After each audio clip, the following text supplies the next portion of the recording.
What's going on, guys? This is Kyle from Legion Certified, and this is my review of the Samsung Galaxy S8 Plus.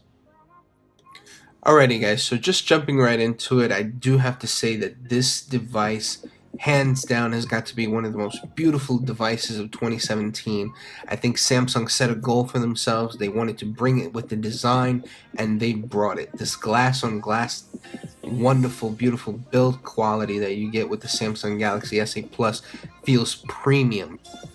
The infinity display that they put on the front of this device is amazing. It's an AMOLED panel, mobile HDR built right into it, 6.2-inch screen, wonderful, beautiful resolution at 4K resolution. The only thing is that Samsung out of the box scales it down to 1080p, well, a little more than 1080p, just to save on that battery life, which for most consumers is going to be more important than resolution. But if I'm purchasing a $900 device, essentially, I want that device to push out 4K all the time, so I keep it maxed out. So enjoying video content and playing games on the Samsung Galaxy S8 Plus feels like an all-around premium experience. The display makes everything look beautiful.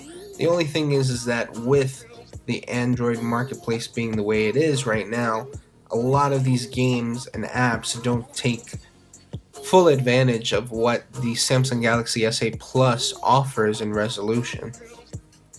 Many apps and games on the marketplace today remain with black bars on either side of the screen or on the top or bottom, depending on the game or video you're enjoying.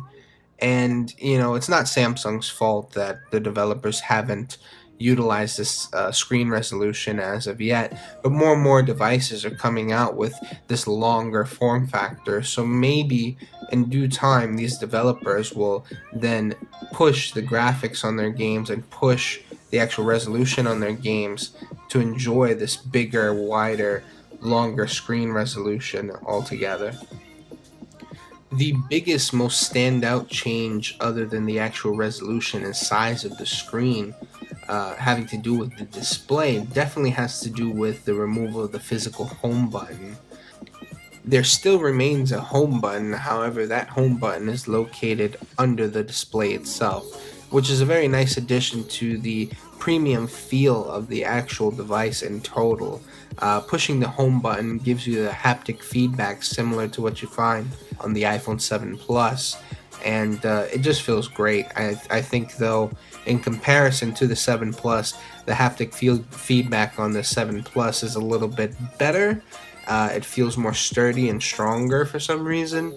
I think that has to do with the actual motor that they use to emulate that vibration, that haptic feedback that you feel.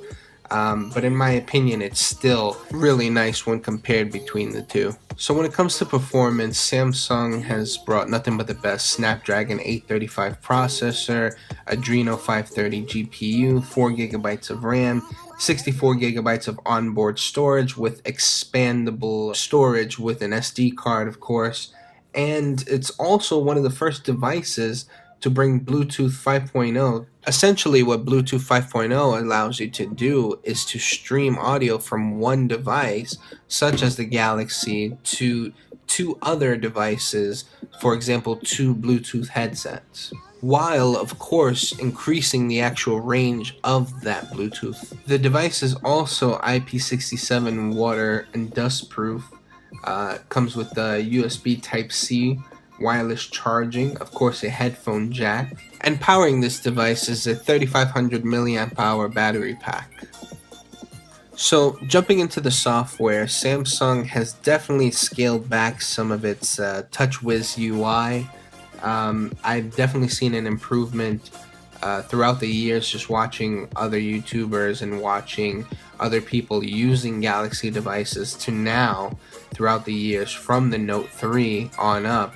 They have definitely scaled back and kind of brought us a more stock Android feel to the S8 Plus, but it still remains Samsung, and they use different colors, different animations, things like that to increase their usability in their eyes, I guess, for the device and make it their own. Unfortunately for me, I think that's probably one of my biggest problems with the device itself. I myself took my device and disabled everything having to do with Samsung on the device, from Bixby all the way to, the actual layout of the device. I threw Google Now Launcher on there, and it essentially feels like a Pixel with a nice, beautiful Samsung design to it. One of the other features that Samsung was kind of touting about the device was that even though they moved the actual fingerprint sensor higher on the back of the device, that you would still be able to unlock your device using one of the other several options that they offer you, such as the face scanner and the actual iris scanner. Now, I myself tried both of them. They did not really work well for me. In my personal daily use, I tend to have my phone on a desk. If not, it's in my pocket and I'm taking it out of my pocket. One of the two cases. And what happens usually is when I try to use the iris scanner or the face scanner, I would find myself holding it at kind of funny angles. And I think that has to do with maybe just my general face. I tend to have smaller eye sockets, I guess. So maybe the actual iris scanner wasn't able to pick up my eyes as well as it may for some other people. So I just disabled it and stuck with the fingerprint sensor. I have really big hands, so it is really easy for me to use and reach that fingerprint sensor, unlike what some other YouTubers have been reporting. So all in all, daily performance on the device, I haven't had any lag whatsoever. It feels and functions like a premium device, which is to be expected at this price point. I think that anyone who picks up this device will be very, very well off, and they won't have to really essentially purchase another device unless they really want to, until maybe next year when their device starts to slow down a little bit. And most consumers don't master reset their devices, and they won't take those precautions to kind of clean up their device a little bit. But I think a year from now the device will still be functional and still be well off. So battery life for me has sometimes been a little hit and miss. I'll push about 3.5 to 4.5 hours of screen on time, and I think that just has to do with my varying usage throughout these past couple days. But I do have to say that when it usually lasts about 4 hours, and it's to be expected with this higher end processor pushing all those pixels. Keep in mind, I have this device pretty much maxed out, both in brightness and in resolution, so that really cuts the battery time way less than what you may be able to get with that 1080p resolution and that lower brightness setting. Where this battery makes up for lack of power and being able to produce screen on time, it definitely makes up in the fast charging. You can put this phone on the charger for about an hour and hit 100%, no problem. So you can go to sleep with a low percentage, wake up in the morning, it may or may not be dead, depending on if you have any apps running in the background. But when you wake up in the morning, you put it on the charger for, let's just say, 45 minutes, you're pretty much walking away with 100% battery life, and you're ready to go for the day. So the camera experience on the S8 Plus is worthy of a flagship in 2017. It's a 12 megapixel camera with a 1.7 aperture, dual pixel autofocus OIS stabilization lens, and it does the job. I mean, I took it to my daughter's third birthday party celebration. Also, I took it with me to the zoo. I took multiple photos and videos.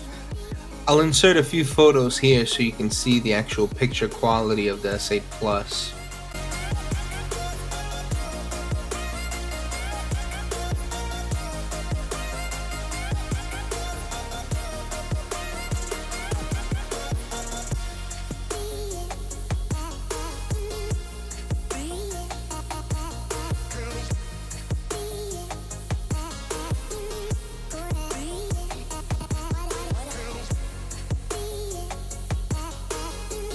When it comes to the video quality is very nice and crisp. It's a 4K resolution.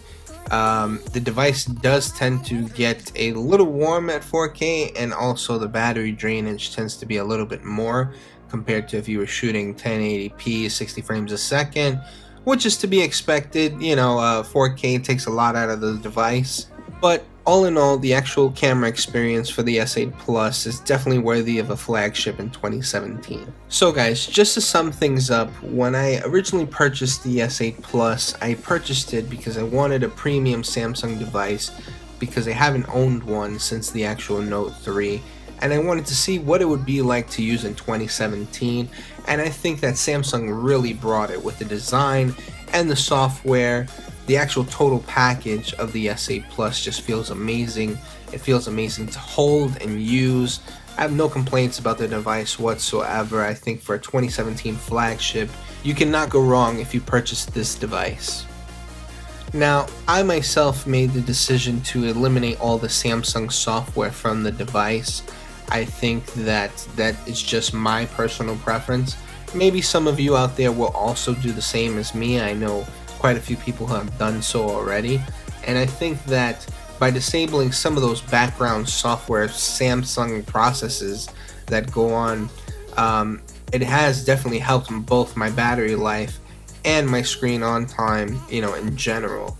I have to say that, Samsung does try to bring all these great features with their device, but I myself am used to, the standard Google experience, and that's just my personal preference and what I like. So now I have to make this one point very clear and where I stand on this feature in particular. I was saving this particular statement for the end of the video because I feel that Samsung is making a crucial mistake with this device.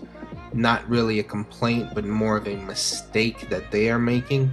I personally feel that this Samsung Galaxy S8 Plus would benefit if you could remap that Bixby button.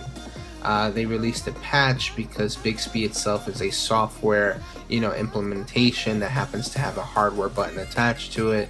So they released a patch to patch whether or not you can remap the button. And I personally feel that if they were to allow you to remap that button and use, for example, Google Now or any other camera app or any other app in general that you feel, is worthy of being that button on your device, I think that's a personal choice for every user, and every user should have that choice. Bixby, at the end of the day, will never be able to compete with Google Now, and I personally use Google Now any day of the week compared to Bixby. Having tried Bixby, essentially it does the same function as Google Now with its Google Now cards. And for me, Google Now just has so much more functionality, and they will really never ever be able to compete with a search engine. Samsung just is not a search engine, and that's the reality of the situation. So having said that, Samsung has definitely converted me back to being a Samsung user for sure.